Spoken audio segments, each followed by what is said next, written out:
Okay, so a lot of this season I've been talking about the drills and stuff I've been doing, but haven't actually explained any of it. So wanted to do that today, just run through sort of basically what a training day for me looks like getting ready for the Nationals right now. This is something that Luke's helped me develop and something we've been doing to try to get more speed out of me. So how we're going to start is I'm going to do like say 4 laps warm up. I don't give myself too much because I know I need to get myself more comfortable on the track straight away, just like on a race day. And then I'll do 1 or 2 sprint laps. Try to just go as fast as I can, get a lap time. Everything I do is on my Pitboard, so I've actually got times. Once I've got that lap time, I then go through 4 different drills. So first drill is stand up only, so I've got to stand up the entire lap. Second drill, front brake only. Third drill, rear brake only. And then final drill is no clutch.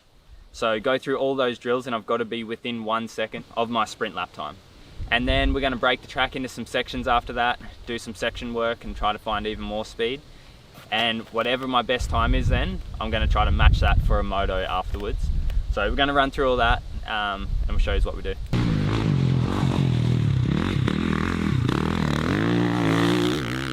Okay, so just did my warm up on the sprints.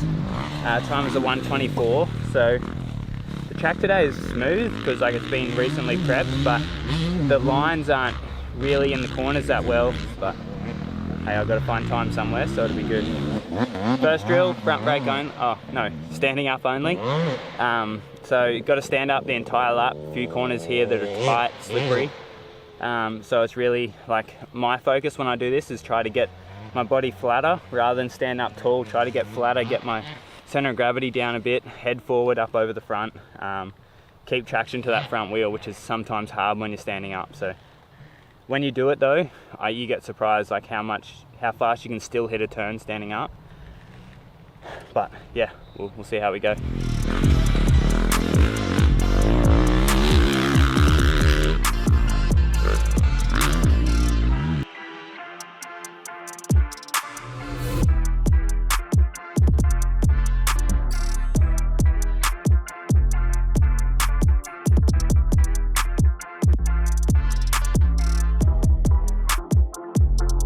Okay, so I got my 24s then, but still feel like there was definitely improvement there. In the tighter turns I was still struggling a little bit standing up, so I need to flow those a little bit better, trust myself a bit more. But on to next drill. So next drill is front brake only, so no rear brake. Obviously when you use the front brake, front end dives, the rear end gets light, so I need to really focus on getting your ass back on the bike, get your weight back as you're entering turns so the rear doesn't get light and dance around. And then don't hold the front brake too long through the turn. Like obviously you can always have a little bit of front brake around the turn, but not actually slowing yourself down braking, because it disrupts the flow of your turn. It won't allow the bike to roll around. So focus on getting that weight back when braking, and then release the brake and roll through the turn really well.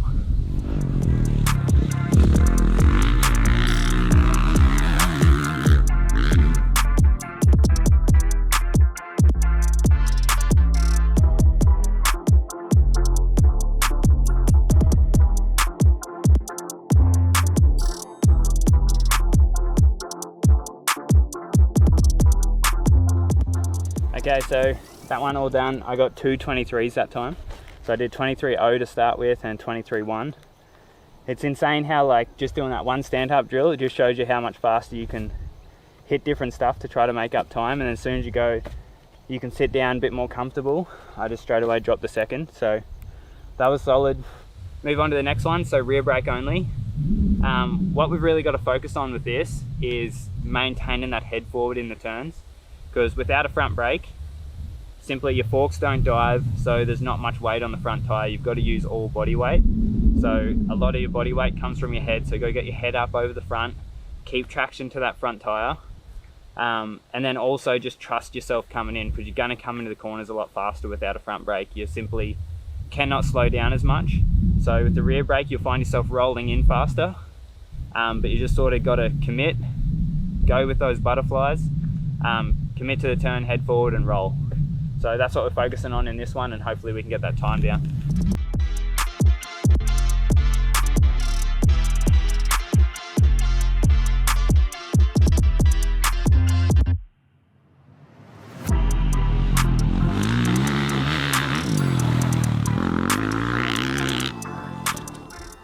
Okay, so that one surprises me every single time. Again, I didn't feel that great, but I did a 22.9 my last lap, so that's the best time so far. And simply just those tighter turns, getting off the brake and just rolling through there faster. You feel like the tyres won't support you and like you can't go that fast, but it's just that you haven't learnt that speed. I always relate it to like the top guys. I feel like they just know that speed, they're just comfortable going at a certain speed, and we're not. So doing these sort of drills just gets you used to going at a corner at a different speed than what you typically would. So I love that one. I hate it because I feel so uncomfortable, but I know like it just shows up in the times. It's just hard then, you got to convert that to obviously race time, which makes it a lot harder, but definitely a good drill to teach your roll speed. So last one, no clutch. For me, I always find this one a little bit easier. Biggest things to focus on is right gear selection. Make sure you're in the right gear as you enter the turn, because if you're in too high of a gear, obviously without a clutch, you can't use the clutch to fan it and get going again. You're just going to go bore and just bog out of the turn. Too low of a gear, you're going to be like jerky through the turns, because the bike's going to like not be, it's all going to be bound up, it's not going to be flowing. So gear selection's huge, and then again, just a lot of the same of the other stuff, just allow the bike to roll through the turns a lot nicer. You don't want to be hard on the throttle, and you don't want to hit the throttle too early, because without that clutch, you're just going to pop straight over whatever you're in. So yeah, focus is just mellow it out, get on the throttle when you can, and right gear selection.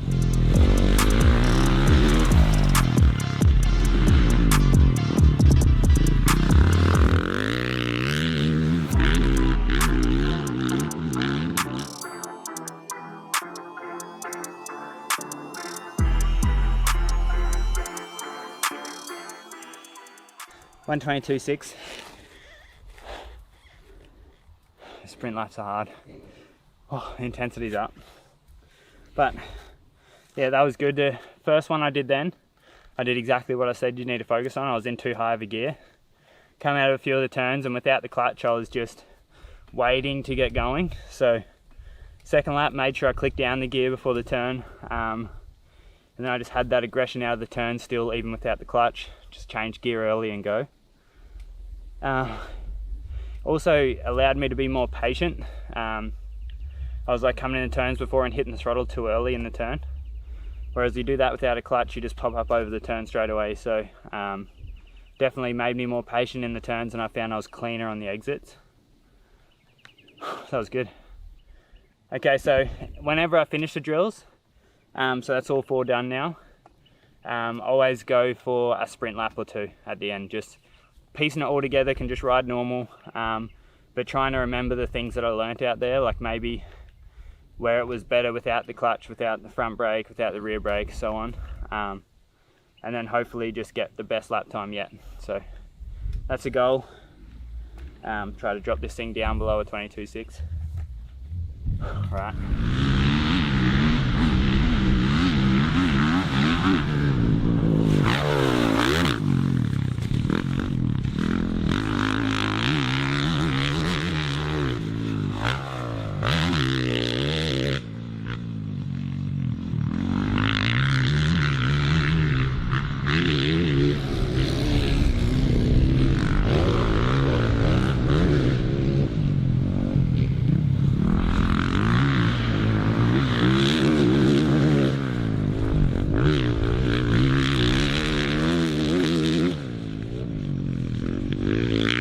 Okay, so finished up with the sprints after the drills, and I got down to a 21.8.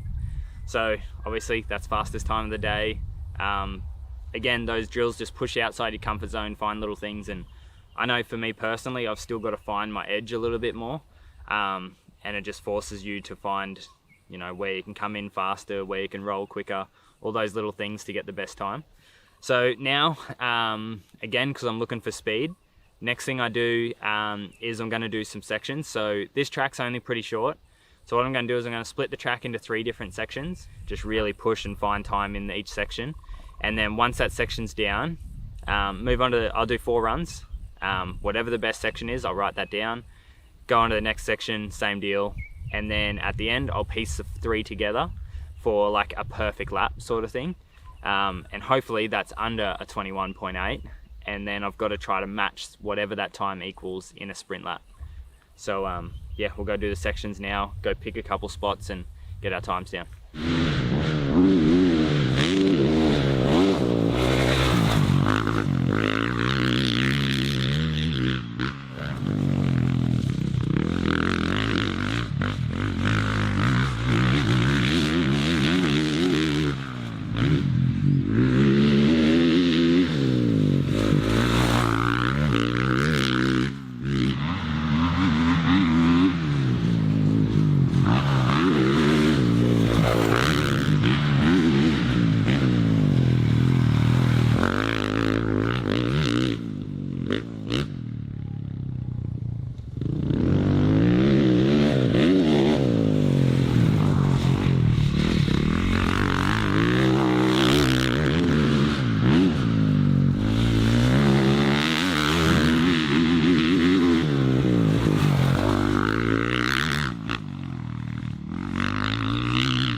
So section 1 was a 26.3, section 2 a 25 flat, and section 3 29.6. So what we do, add all them together, which made it a minute 20.9. So the goal is then do sprints until you can match that time. Try to bring the intensity of those sections into your full lap. And first lap out, first sprint lap, I did a 122.9 and it felt like a good lap. So I was still 2 seconds off. But I think what happens when you piece the whole track together, it seems like you end up getting a little bit lazy. You don't quite have that intensity because you know it's longer than just 20 seconds that you got to go hard for. So next lap I was like, okay, I'll do the same things, but I'll just add that little bit more intensity in, just like I'm doing sections. And I got it down to a 120.8, so got it by 0.1 of a second. Yeah, within 2 laps, so I was happy with that. Started the day at 24s, got down to 20.8, so big difference. I know those drills make a big difference for me and those things, so like I said, I always talk about the things I'm doing with my training, but I thought I want to go in a bit more detail and really show you guys what I'm actually doing. Obviously, feel free to try it out for yourself, let me know how it goes, but we're going to leave it there. I'm going to go finish up the day with a moto, but we'll leave this video here and hopefully you've enjoyed it. Alright, catch you guys.